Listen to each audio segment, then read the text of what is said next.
Greetings, YouTubers, and welcome to my 39th TTM video, where today I will show you one pickup and two TTMs I got in the mail. Yes, I finally got some in the mail. I hope everyone had a great Christmas. Hope you got everything that you wanted. And for those that entered the contest, I appreciate it once again, the giveaway, and congrats to those who won. And I hope you're starting to get your stuff. I know some people are. The Postal Service is slow, to say the least. They're backed up, as I saw and talked to some postal folks, but they're getting it out, and it'll get there, hopefully. So just be patient, and hopefully your stuff will get there unharmed, because we've sent it out, and hopefully it'll get to you in one good piece. Should be. Tried to pack it as well as I could. Alright, before we start, I want to give a few shout-outs again. First one is to Seeking Hidden Gems. He's a YouTuber who does a lot of TTMs. You haven't seen the stuff he gets back. He gets back a lot of good things in the mail, a lot of good TTMs. Check him out. And we have Plakata Cards. They're up in Canada. And that's a great family channel there. They do rips, father and son especially. Check them out if you haven't. They're good folks to watch as well. They have some great videos. And third, we have North Coast Baseball Cards, another YouTuber who does a lot of rips, opens cards, and check him out. He's got a great channel as well. And fourth, go with the Hobbyist. Yes, the Hobbyist does rips, a lot of family fun there. Hopefully you saw his advent calendar videos. They were great. A lot of family fun on that, so check them out, those four spots. And fourth, I'll give another shout out to Ripping Vintage. Old Scott over at Ripping Vintage sent me a package, and I opened it a while ago. But I want to show you what he sent. He sent this box of 1996 Upper Deck Collector's Choice and Pinnacle. I mean, man, he didn't have to do that. That was really generous of him. I mean, look at that thing. That thing is just filled with cards. And this is the type of stuff he has on his channel. He just opens stuff. Vintage cards. That's why it's Ripping Vintage. And to top it off, he knows like PC. Dave Winfield is one of my PCers. Well, he sent me these Dave Winfield cards. And just so many of them. The Collector's Choice Winfield. I didn't have those. Score Winfield there. Didn't have that. So he just did, wow. I mean, that's just generous of him. And he's had giveaways, too, so he's getting close to 80 subs. Guys, check him out again. He rips vintage cards, and I'm sure you guys could get him up to, everybody could get him up to 100. He's got a great channel. He does rips with his son as well. So I appreciate this, Scott. I'm going to be sending something your way soon, so thank you so much for that. Again, it was Ripping Vintage. Put him back up there. All right, let's get to the show. First was a pickup, and this is a Baseball Hall of Famer. Had to add to the postcard collection. I was watching it on eBay, and the seller came back and said, since you're watching it, would you like 40% off on it? Wow, 40% off. Knocked it down to like $30, I believe, so couldn't turn it down, because he just sends a replica of it, and this is Robin Yount. Yes, one and only. Robin R. Yount. I don't know what the R stands for. It doesn't have anything for it. He was born on September 16th, 1955 in Danville, Illinois. 65 years of age. Old Danville, home of Gene Hackman and Dick Van Dyke as well. But he didn't live there that long. His family moved to Southern California when he was an infant. And he attended William Howard Taft High School in Woodland Hills, California. He was 1973. He was the third pick in the Major League Draft that year, one slot ahead of another guy who's in the Hall of Fame who had 3,000 hits as well, Dave Winfield. Yes, one slot ahead of Mr. Dave Winfield. So, two good picks in a row. He played in the major leagues from 1974 to 1993. He made his major league debut on April 5th, 1974, at the age of 18. You don't see that too much anymore. He went hitless in his first 4 games, but in his 6th game, he had a game-winning home run. He's currently the last 18-year-old homer in a major league game.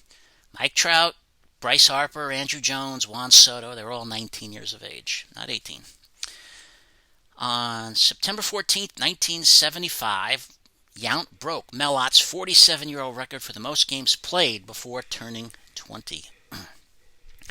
In 1978, however, Yount threatened to retire, and he was going to take up professional golf rather than be underpaid by the Milwaukee Brewers or be moved to the outfield.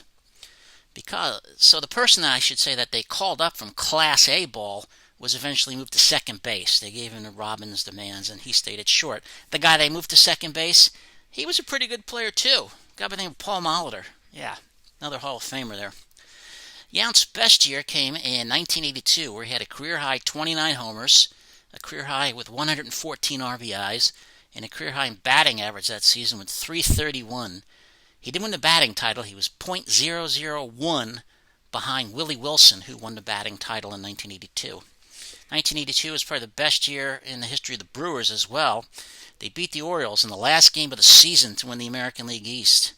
Yount had 4 hits that day, including 2 home runs off Jim Palmer in a 10-2 win. That was also Earl Weaver's last game in his first stint as manager with the O's. In 1985, a shoulder problem forced Robin to move to the outfield. And in 1989, he won his second Most Valuable Player award. He had 2 in that decade. Yount had more hits in the 1980s than any other player that decade, 1,731 hits during the 80s. He finished with a career batting average of .285, had 3,142 hits, 251 homers, and 1,406 runs batted in. Played in 1 World Series in 1982, which the Brewers lost to the Cardinals. Only 3 times. I was surprised about this. 3 times he was an All-Star. In 1980 in Los Angeles, 1982 in Montreal, and in 1983 in Chicago. At the White Sox, I should say, not the Northsiders. Twice he was the American League MVP, as I said. He was only a Gold Glover once. That also was a surprise to me in 1982. And 3 times won a Silver Slugger Award. After his baseball career ended, he was first base coach for the Arizona Diamondbacks and was also the bench coach for the Brewers as well. He's in the Miller Park Walk of Fame, the Wisconsin Athletic Hall of Fame, and in 1999, on the first ballot, with 77.5%, was elected to the Baseball Hall of Fame. And a little side note, Robin's brother Larry was a pitcher called up to play in the majors, but while taking warm-up tosses for his debut with the Houston Astros as a reliever in 1971, he experienced pain in his elbow, and he never threw a pitch in the major leagues. So I was real happy to get Robin Yount to add to the collection. It was a price I could not refuse, I should say. Now, my first TTM came from Illinois. It took 14 days. I sent it to Ohio, but it came from Illinois, so it doesn't matter to me as long as it came back. And that's a former Indianapolis 500 winner, Bobby Rahal. He signed 1 card, and he signed this other Indy 500 card, and he signed, yes, the index card. So it made out pretty well. I call it a 3 for 3 day. Robert Woodward Rahal, better known as Bobby, born on January 10th, 1953 in Medina, Ohio. 67 years old, or 67 years of age, however you want to say it. He was a racer from 1982 to 1998. He finished first 3 times, 1986, 1987, and 1992 in the big races that they have. His first race was the Indianapolis 500 in 1982, which was won by Gordon Johncock, and his last race was the Marlboro 500 in Fontana, California in 1998. Overall, he had 24 wins in races, 17 poles. He won the Indianapolis 500 in 1986 as a driver. And then in 2004 and 2020, he won the Indianapolis 500 as an owner. So thank you, Mr. Bobby Rahal. I'm trying to vary up the returns a little bit. I remember when he won the Indy 500.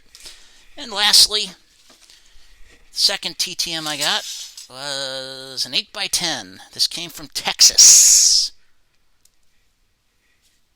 It took 10 days. I did donate $5 because I wanted him to sign it. And that's Mr. Leroy Jordan. Right there, number 55, linebacker. Leroy Jordan, born April 27th, 1941 in Excel, Alabama. He's 79 years of age right now. He played at the University of Alabama, both linebacker and center for Coach Paul Bear Bryant. In 1961, he was a member of the national championship team, which posted 6 shutouts that year, including a 34-0 win over their arch rival, Auburn. Paul Bear Bryant said of him, he was one of the finest football players the world has ever seen. If runners stayed between the sidelines, he'd have tackled them. He never had a bad day. In 1963, in the NFL draft, he was selected in the first round with the 6th pick by the Dallas Cowboys. And in the AFL draft, was picked second in the 14th round by the Boston Patriots. He signed with the Cowboys. He played with Dallas from 1963 to 1976. 1971, he set a then-team record on September 26 with 21 tackles against the Philadelphia Eagles. 2 years later, on November 4th, 1973, he intercepted 3 passes in the first quarter off of Cincinnati's Ken Anderson within a span of 5 minutes, returning 1 31-yard touchdown. In his career, he had 32 picks, 3 touchdowns, a safety. He played in 187 games, in which he started 174. He played in 2 Super Bowls, Super Bowl V, where the Cowboys lost to the Colts in one of the worst Super Bowls ever played, and then a year later in Super Bowl VI, when they beat the Dolphins. They were champions for the first time in the Super Bowl era. He was 5 times a Pro Bowler, was the NFC's Defensive Player of the Year in 1973, was an All-American at Alabama in 1962, is a member of the Alabama Sports Hall of Fame, the Dallas Cowboys Ring of Honor, and the College Football Hall of Fame. And why he's not in the NFL, or the Pro Football Hall of Fame, I should say, beyond me. He should be a Hall of Famer, no doubt about that. TTM Hall of Famer, but, as I always like to say, the TTM Hall of Fame's in Pittsburgh. But should be in the Football Hall of Fame. So Leroy Jordan, I did send $5 because it was an 8x10, and I usually try to send a little something with that. So thank you, Mr. Jordan, Mr. Rahal, and thank you, Scott, for the great cards at Ripping Vintage. Check out all the channels I mentioned.